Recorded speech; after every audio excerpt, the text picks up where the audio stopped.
Hello everyone, myself Preeti Sharma. I welcome to all of you to my maths YouTube channel Learn Math with Preeti Ma'am.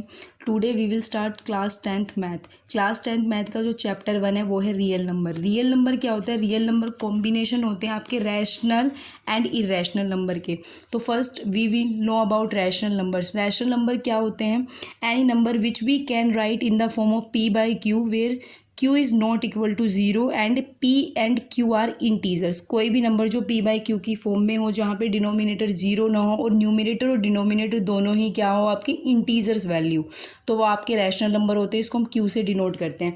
Second आपका क्या, irrational number. ठीक है, मैंने यहाँ पे rational number के example दिए 1/3, 7/9, -11/13. आप कोई भी पिक कर सकते हो. जैसे आप कर सकते हो 17/13 पिक कर सकते हो, आप 19/11 पिक कर सकते हो. तो p बाई क्यू की फॉर्म में जो नंबर्स होते हैं. जीरो भी आपका क्या है, एक रैशनल नंबर, क्योंकि आप 0.1 करके उसको p बाई क्यू की फॉर्म में लिख सकते हो. सेकंड है इरेशनल नंबर. इरेशनल नंबर को आप i से डिनोट करते हो. इरेशनल नंबर की जो फर्स्ट डेफिनेशन है वो तो ये है कि कोई भी नंबर जिसको आप p बाई क्यू की फॉर्म में नहीं लिख सकते वो इरेशनल नंबर होते हैं. या फिर सेकंड डेफिनेशन क्या है, any number which we can write in the form of root p where p is prime. जिस नंबर को भी आप रूट p की फॉर्म में एक्सप्रेस कर दो, जहाँ पे आपके रूट के अंदर वाला नंबर एक प्राइम नंबर हो, तो वो क्या होते हैं, इरेशनल. ठीक है, जैसे √5, √7, √2, √13, ये सारे रूट के अंदर नंबर क्या है, प्राइम. तो ये क्या है, इरेशनल नंबर. पाई भी आपका एक इरेशनल नंबर है. ठीक है, रियल नंबर क्या होता है, कॉम्बिनेशन होता है आपका किसका, रैशनल प्लस इरेशनल नंबर का, उसको हम रियल नंबर बोलते हैं. ठीक है, आपकी जो एक्सरसाइज 1.1 है क्लास 10th की, वो बेस्ड है यूक्लिड डिवीजन एल्गोरिथम और लेमा के ऊपर. देखो लेमा, यूक्लिड डिवीजन लेमा क्या होता है. यूक्लिड आपके मैथमेटिशियन थे. उन्होंने दो नंबर के बीच का एचसीएफ सोल्व करने के लिए अपना एक लेमा एंड एल्गोरिथम दिया था. लेमा क्या होता है, लेमा एक प्रूवन स्टेटमेंट होती है जो ऑलरेडी प्रूफ है, जिसका आप यूज़ करते हो अपनी अनदर प्रॉब्लम को सॉल्व करने के लिए, उसको हम लेमा बोलते हैं. तो देखो यूक्लिड का लेमा क्या है. यूक्लिड ने बोला if you have two positive integer, let us take A and B. ठीक है, ए ग्रेटर देन बी है, तो जब आप बी से ए को डिवाइड करोगे तो आप इस तरह से उसको लिख सकते हो, जैसे डिविडेंट. बी को आप एज ए डिवाइज़र यूज़ करो, ए को आप एज ए डिविडेंट यूज़ करो, और जब बी से आप डिवाइड करो वो ए को, तो कोशेंट और रिमाइंडर दो वैल्यू ज़रूर आएंगी. तो यूक्लिड ने बोला था आप इसको इस तरह से एक्सप्रेस कर सकते हो, dividend is equal to divisor into quotient plus में रिमाइंडर. और आपको ध्यान हो, जब हम छोटी क्लासेस में थे, जो हम मैथ अपनी डिवाइड को वेरीफाई करते थे, तब भी हम इसी तरह से उसको वेरीफाई करते थे. तो अकॉर्डिंग टू यूक्लिड ए को आप क्या लिख सकते हो, A is equal to B Q plus R where remainder greater than equal to zero less than B. आपका जो रिमाइंडर होगा greater than equal to zero होगा, लेकिन आपके डिवाइजर से क्या कम होगा, कम होगा. ठीक है, यूक्लिड ने भी दो नंबर का एचसीएफ फाइंड करने के लिए ही लेमा दिया है. आपने प्रीवियस क्लासेस में एचसीएफ फाइंड करना सीखा हुआ है, लेकिन यहाँ यूक्लिड के अकॉर्डिंग डिवाइड करके भी आप एचसीएफ फाइंड कर सकते हो. डिवीज़न का यूज़ करो. क्वेश्चन 1 क्या है, क्वेश्चन 1 है कि use Euclid division algorithm to find the HCF of. Euclid division algorithm का यूज़ करो. एल्गोरिथम क्या होता है, सीरीज ऑफ स्टेप्स होता है, जहाँ लेमा का यूज़ करके हम स्टेप के अंदर प्रोसीजर को फॉलो करके सोल्व करते हैं किसी प्रॉब्लम को. ठीक है, फर्स्ट है किसके बीच का, किन 135 और 225 के बीच का आपका एचसीएफ निकालना है, मतलब इन दोनों का एचसीएफ फाइंड करना है आपको. तो पहले आप क्या करो, लॉन्ग डिवीज़न कर लो. ठीक है, 225, ये जो डिवीज़न है ये आपको हेल्प करेगी आपके स्टेप्स को लिखने में. तो 225 को जब आप 135 से डिवाइड करोगे तो ये 1 पे जाएगी. 135 1 जब 135 2 पे करोगे तो वो 270 हो जाएगा, जो कि ग्रेटर है 225 से. माइनस करोगे तो यहाँ जाएगा 90. अब यूक्लिड के अकॉर्डिंग आप अपने रिमाइंडर को एज ए डिवाइज़र यूज़ करो, और जो पिछला आपका डिवाइज़र था उसको एज ए डिविडेंट यूज़ करेंगे. तो 90 से 135 को आप डिवाइड करोगे तो 91 से 90 पे डिवाइड जाएगी, क्योंकि 92 जो 180 होता है वो ज़्यादा हो जाएगा. माइनस किया तो 45 आ जाए. Again according to Euclid use your remainder as a divisor and previous remainder को एज ए डिविडेंट. 45 2 जा 90. आप तब तक इस लॉन्ग डिवीज़न को करोगे जब तक आपका डिवाइड रिमाइंडर जीरो ना आ जाए. ठीक है, जैसे ही रिमाइंडर जीरो आ जाता है, now come to the algorithm. देखो इसको अकॉर्डिंग टू स्टेप लिखना ताकि आपके बोर्ड एग्जाम में एक भी मार्क्स डिडक्ट ना हो। तो स्टेप 1 क्या है, since 225 greater than 135 so we will use Euclid division lemma. A equal to B Q plus R, वही हो गया ना, dividend equal to divisor into quotient plus में रिमाइंडर।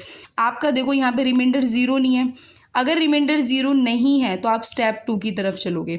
तो स्टेप 2 में आप क्या लिखोगे, रीज़न क्या है कि रिमाइंडर जीरो नहीं है इसलिए हम स्टेप 2 लिख रहे हैं, और 135 ग्रेटर देन 90 है so we will use Euclid division lemma. ये तो आप ऊपर से ही देख सकते हो। तो 135 को जब आप डिवाइड करोगे 90 से तो आप इसको कैसे लिखोगे, डिवाइजर इंटू कोशेंट प्लस में remainder, that is 90 into 1 plus में 45। अगेन आपका रिमाइंडर जीरो नहीं है, सेकंड स्टेप में भी रिमाइंडर जीरो नहीं आया तो हम स्टेप 3 की तरफ मूव करेंगे। रिमाइंडर कितना है हमारा सेकंड स्टेप में 45 जो कि जीरो नहीं है, और 90 क्या है, greater than 45 so we will use Euclid division lemma. तो 90 को जब आप 45 से डिवाइड करोगे तो डिवाइड कंप्लीट चली जाएगी, रिमाइंडर क्या आ जाएगा, जीरो। जैसे ही आप लोगों का रिमाइंडर जीरो आ जाता है तो HCF उन दोनों नंबर का क्या होगा जिसकी हेल्प से आपका रिमाइंडर जीरो आया। तो 45 है ना जिसकी हेल्प से हमारा रिमाइंडर जीरो आया, तो इन दोनों का HCF भी क्या हो जाएगा हमारा 45। ये स्टेप बहुत इजी एंड क्लैरिफिकेशन के साथ लिखे गए हैं। अगर आप इन स्टेप से पेपर में क्वेश्चन को अटैम्प्ट करते हो डेफिनेटली आपका एक भी मार्क्स डिडक्ट नहीं होगा।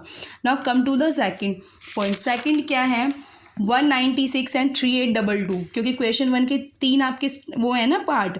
फर्स्ट है 135 एंड 225 जिसका 45 हमने अभी HCF निकाला है। सेकंड है 196 एंड 3822, थर्ड है 867 एंड 255।